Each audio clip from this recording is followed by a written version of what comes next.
One, two, three, four, eyo, eyo, ada yang baru lagi nih, iya kan? Oke, di awal chapter kali ini kita diperlihatkan kelanjutan dari chapter kemarin, di mana kita diperlihatkan Tan Sanzang yang sedang berdoa, yang mendoakan para roh-roh yang sebelumnya menjadi roh jahat, yang berhasil tertangkap oleh Tan Sanzang.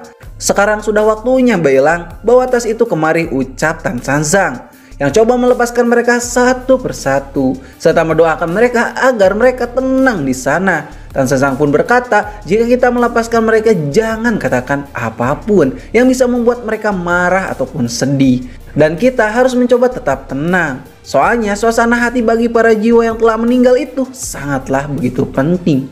Jika mereka gelisah maka akan sangat sulit untuk membantu mereka pergi. Lalu Tan Sanzang pun memanggil roh siluman cacing yang dari kota Chang'an.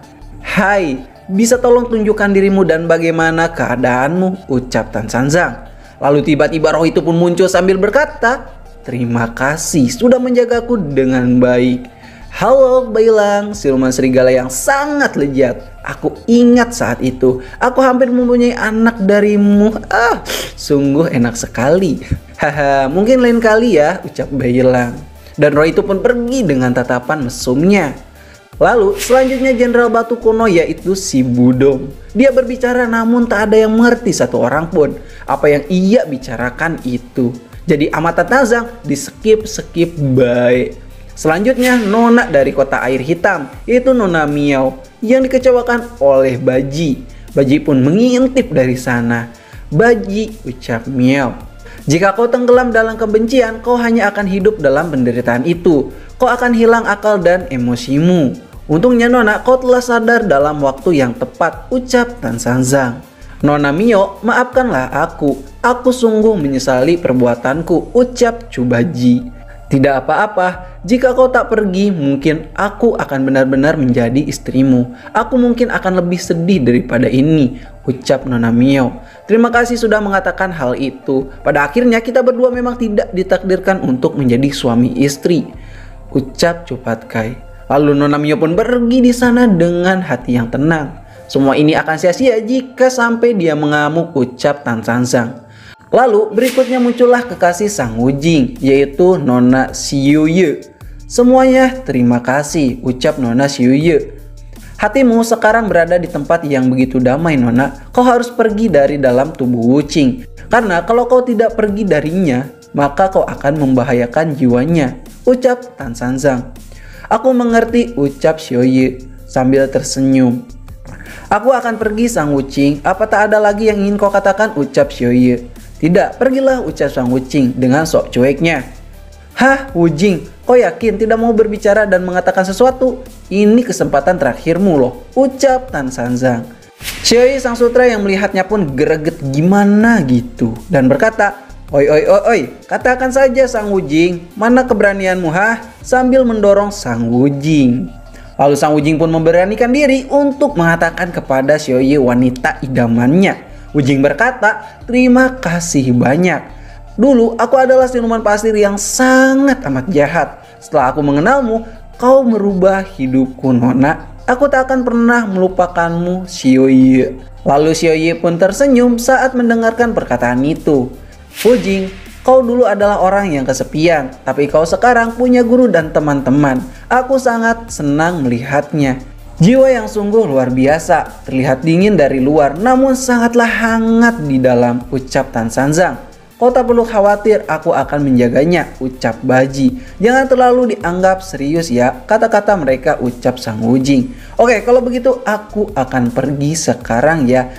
Dan Nona Xiuye pun pergi dengan senyumannya. Wow, jiwa yang pergi dengan penuh senyuman, ucap Xiuye.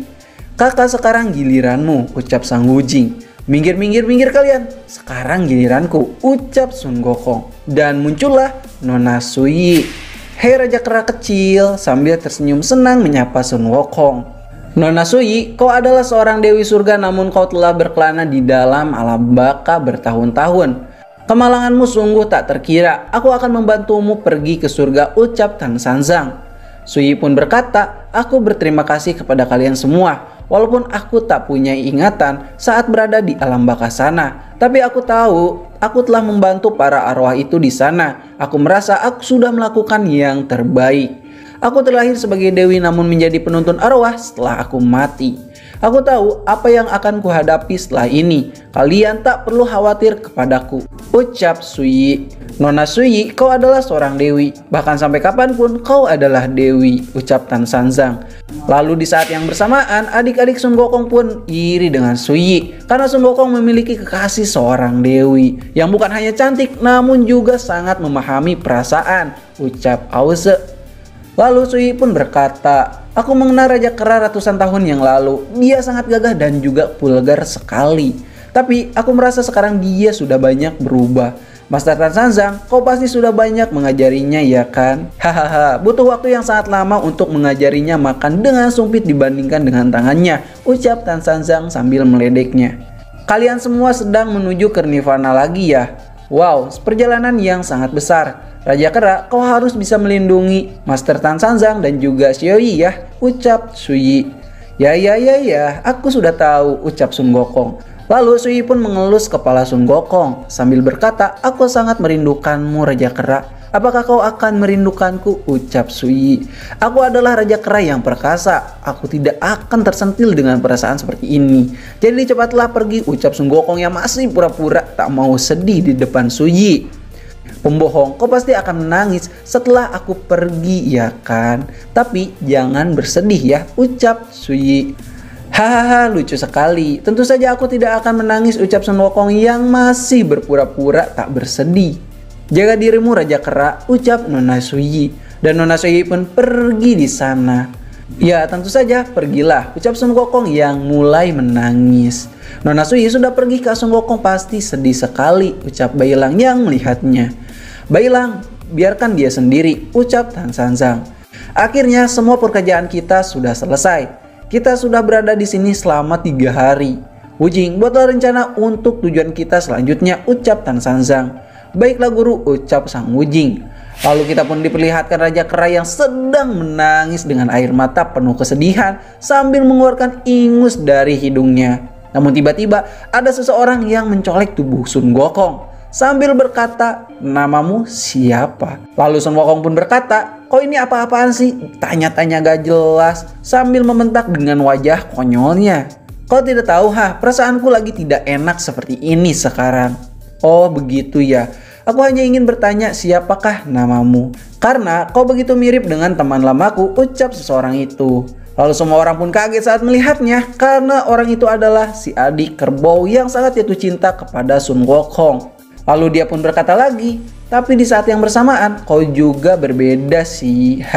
Apa kau kenal dengan Sun Gokong? Ucap adik kerbau. Lalu tiba-tiba Shin pun berpindah ke kerajaan Asura, di mana kita diperlihatkan anak dari Raja Asura Rau, yaitu Sumo, sedang melihat kejoliman yang ada di kerajaannya sendiri, di mana yang lemah akan selalu disiksa dan tidak bisa berbuat apa-apa. Lalu seorang anak pun bertanya kepada Sumo, sekarang kau sering pergi ke tempat dewa itu.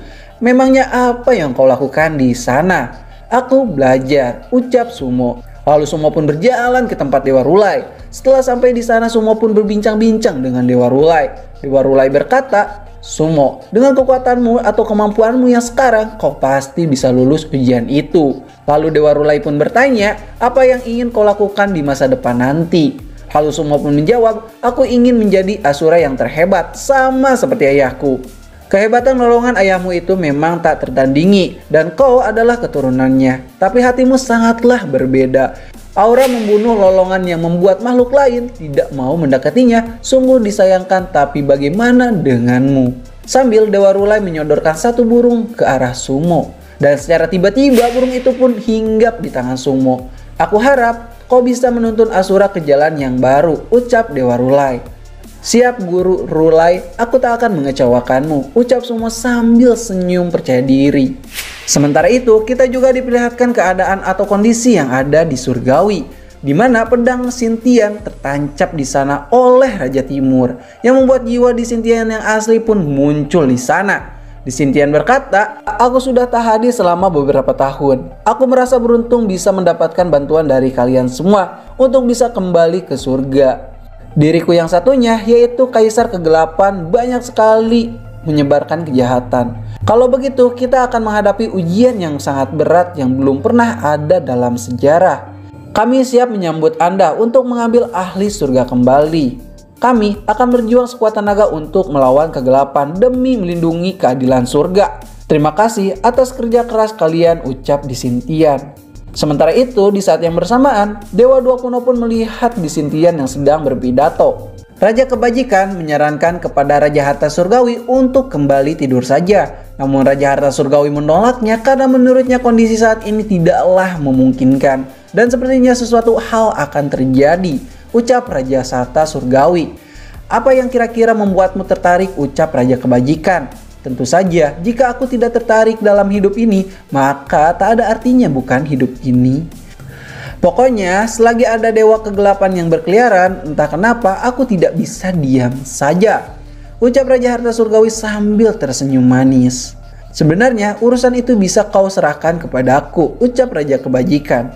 Hahaha, kau itu tidak bisa diandalkan. Selama masih ada pertikaian, aku tidak akan tidur kembali, ucap Raja Harta Surgawi. Dan chapter kali ini pun berakhir di sini. Terima kasih sudah nonton channel ini. Like aja jika kalian suka, dislike aja jika kalian tidak suka. Kami Ceritain pamit dan sampai jumpa di next video. Bye bye.